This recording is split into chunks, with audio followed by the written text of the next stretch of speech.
At sunrise, the HOA president stood in my driveway with a paint-swatched deck and a bullhorn, screaming with fury about an aesthetics emergency at a silent rectangle of metal mounted on my garage wall.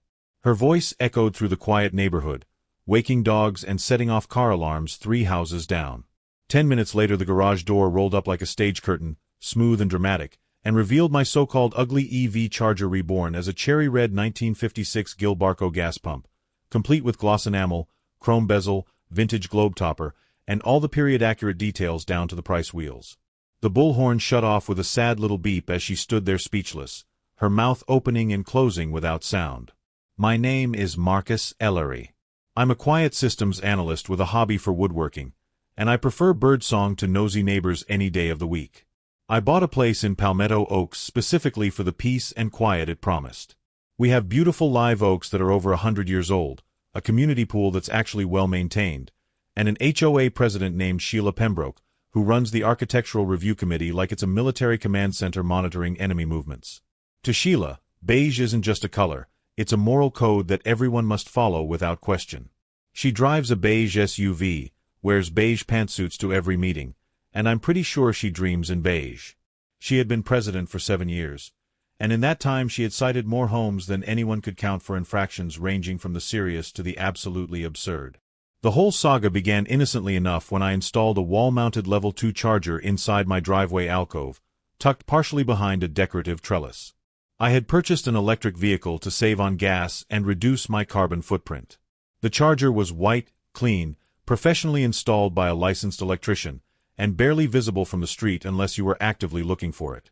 Within 48 hours, Sheila appeared at my door with a violation notice for visual disharmony and mailed 3 glossy 8x10 photos with arrows labeled offending object in red ink. The photos were taken from multiple angles, including one where she had clearly walked onto my property to get a close-up shot.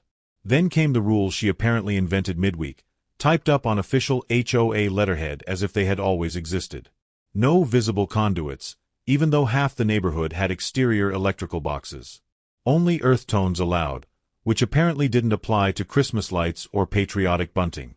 Appliances must be spiritually congruent with mid-century craftsman motifs. I'm not making this up. That phrase, spiritually congruent, was actually in the document. She started cruising by at 6 in the morning in her beige SUV, phone raised high, narrating like some nature documentary host. Here we see the invasive tech species disrupting our natural habitat, she would say to her phone camera, her voice dripping with theatrical concern.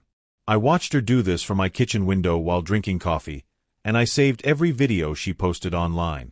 She even posted on the neighborhood app with all capital letters and 3 exclamation points. Urgent, shiny transformer endangering children's vibes. People argued in the comments for days. Some supported her, mostly older residents who shared her fear of change. Others, particularly the younger families with electric vehicles or solar panels, defended me. One neighbor pointed out that Sheila's own satellite dish was far more visible than my charger, which started a whole separate argument. I stayed quiet during all of this and carefully read through the CC and RS, the covenants, conditions, and restrictions that govern our neighborhood. They covered mailboxes in excruciating detail, specifying exact dimensions and approved styles. Hedge heights could not exceed 4 feet. Trampoline netting had to be black or dark green. There was even a clause about the acceptable species of decorative grasses. EV chargers were never mentioned anywhere in the 47-page document, because the CC and RS were written in 1983, decades before electric vehicles became common. Sheila wasn't satisfied with just complaining online and sending violation notices. She escalated dramatically. While I was at work one Tuesday afternoon, she decided to inspect my side yard, which is a polite way of saying she trespassed on my property without permission or legal authority. My doorbell camera captured the whole thing in crystal-clear high definition. She walked up my driveway, looked around to see if anyone was watching, then opened my side gate and spent a full 12 minutes examining my electrical panel, taking photos, and making notes on a clipboard. She put a red stop work, unapproved sticker on my breaker panel, which is something only the city electrical inspector has the authority to do. The sticker was the kind you could buy at any office supply store, and she had filled it out with a Sharpie marker in her distinctive handwriting. But she didn't stop there. She also emailed the power company that same afternoon claiming I had tampered with the meter, bypassed safety systems, and created a severe fire hazard that endangered the entire neighborhood. She copied the fire marshal, the city council, and somehow even got the email address for the regional utility director. The utility company, taking the complaint seriously because they have to, dispatched a technician first thing the next morning. The technician was greeted by my doorbell camera footage, which I had already downloaded and organized, my building permits pulled from the city website with timestamps and approval signatures, and a signed inspection card from 2 days prior that was still zip-tied to the panel. The technician, a guy named Dave who had probably seen this kind of thing before, raised an eyebrow, looked at the permits again, examined my installation with a professional eye, and radioed his supervisor. He actually complimented my electrician's work and said it was one of the cleaner installs he had seen. Paper trails started multiplying in my favor. The utility company sent Sheila a formal letter stating her complaint was unfounded and warning her about filing false reports. That letter went into my binder. I wasn't going to let this slide. I filed a formal complaint with the City Code Enforcement Office about the unauthorized sticker and the false report to the utility company. I included timestamps, photos, video footage, and witness statements from 2 neighbors who had seen Sheila on my property. Then, because I'm petty but only within legal limits, I requested an emergency architectural review committee meeting as specifically allowed by Section 12.4 of the neighborhood bylaws. Most people don't read the bylaws, but I had memorized the relevant sections by this point. I rolled into that meeting with a 3-ring binder that would have made a lawyer proud. It contained my building permit with the city's embossed seal, the inspection sign-off with the inspector's signature and license number, timestamp photos showing the installation process from start to finish, copies of Sheila's violation notices with my point-by-point rebuttals, the utility company's letter clearing me of wrongdoing, and a little addendum I labeled proposed aesthetic mitigation in professional font. The cover sheet showed a detailed computer-generated mock-up of my charger encased in a custom-built plywood shell styled exactly like a 1950s Gilbarco gas pump. I had spent 3 evenings creating that mock-up in my design software, getting every detail historically accurate. The color palette I proposed was maple hearth, which was literally on page 17 of the HOA's pre-approved color list, cross-referenced and highlighted. The materials were western red cedar and marine-grade enamel, both listed under traditional and acceptable finishes in their own guidelines, which I had bookmarked with sticky tabs. I even included material samples and a projected timeline. The city inspector attended the meeting, which Sheila clearly hadn't expected. Her face went pale when he walked in with his own folder. He confirmed on the record that my device was fully compliant with all electrical codes, building codes, and fire safety regulations. He also mentioned, almost casually, that filing false reports with the utility company was a misdemeanor offense. The utility company sent a representative who confirmed that Sheila's report was completely false, that my installation had been inspected twice and approved both times, and that their technician had found my setup to be exemplary. The Architectural Review Committee, which consisted of 5 neighbors who all looked extremely uncomfortable, reluctantly voted 3-2 to allow my themed enclosure, provided it didn't mislead anyone into thinking it was an actual gas pump and didn't obstruct the sidewalk or right-of-way. Sheila voted against it, along with her friend Margaret, who voted no on everything anyway. The approval letter went into my binder within an hour. 2 weekends later, after spending probably 50 hours in my workshop, I unveiled the finished masterpiece in my driveway. The transformation was remarkable. I had built a curved canopy from bent plywood using a technique I learned from YouTube, painted it in that approved maple hearth color with 3 coats of marine enamel. It had a backlit dial face I had repurposed from a vintage wall clock I found at an estate sale, carefully wired with LED strips for that authentic glow. The discrete venting panels were hidden in the design's decorative ribbing, and the charger handle was tucked precisely where a fuel nozzle would have been on an authentic 1956 pump, complete with a chrome sleeve I had machined myself. I had even found vintage-style globe topper decals online and applied them with meticulous care. The whole thing looked like it had been pulled straight out of a time machine, but it was fully functional and up to code. Neighbors started wandering over with lemonade and expressions of pure disbelief. They touched it, took photos, asked questions about the construction process. Kids lined up to take selfies with it, pretending to pump gas for their parents' electric cars. One kid asked if it made the ding-ding sound, which made me consider adding that feature. A classic car collector from 3 streets over named Tom, who owned a mint-condition Bel Air, even offered to trade me a set of white wall tires for one just like it.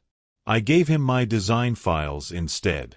The neighborhood app, which had been filled with arguments before, suddenly became a stream of compliments and people asking if I took commissions. Even the people who had sided with Sheila initially admitted it looked amazing. Several neighbors mentioned they were considering electric vehicles now and asked for my electrician's contact information.